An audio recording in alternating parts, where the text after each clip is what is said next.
Fredag aften blev Blixenprisen uddelt for første gang til en stor prisfest ved den danske Frimurerorden på Østerbro i København. Jakob Wedelsby fra Dansk Forfatterforening og Jan Thielke fra Danske Skønlitterære Forfattere bød velkommen til festen, som de to foreninger havde taget initiativ til. Prisfesten var for hele branchen med priser til bedste forlagsredaktør, boghandler, bogomslag, oversætter, innovator og til årets bedste forfattere i en bred vifte af kategorier.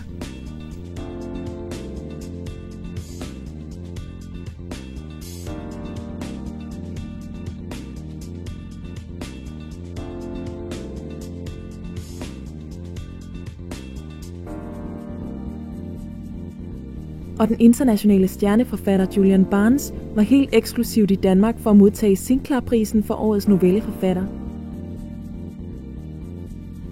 Blandt prismodtagerne kunne man mærke en stor glæde for tildelingen af prisen. At vinde prisen for årets skønlitterære udgivelse er rigtig stort, synes jeg.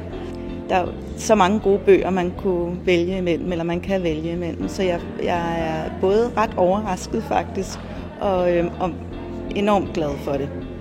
Jeg er specielt glad, fordi det er en premiering af en af mine børnebøger. For jeg synes jo selv, at børnebøgerne er de vigtigste bøger i verden. Når man skriver en god børnebog og fanger et barn på det rigtige tidspunkt, så kan man gøre det barn til læser for livet måske. Når jeg skriver en god bog for voksne, så kan jeg give dem en underholdende weekend, hvis det går højt. Så der er slet ikke tvivl for mig om, hvad der er det vigtigste. Prismodtagerne var samtidig enige om, at det var en pris, der længe havde manglet i branchen. At der er kommet en prisfest i den litterære branche, synes jeg faktisk, det er en ting, vi har manglet. Og jeg synes, det har været rigtig fint, at det er en prisfest, som ligesom omfatter hele branchen. Det tror jeg kan være fint også til at se os som sådan en større hele. Det er fantastisk, at vi har fået noget, der hedder en Blixen. For normalt, når jeg fortæller mine naboer i England, at jeg har fået en eller anden nominering eller en pris eller sådan et eller andet, så siger de, nå ja, ikke? Men når jeg fortæller dem, at jeg er blevet nomineret til en Blixen, nå, siger de alle sammen, for hende har de hørt om.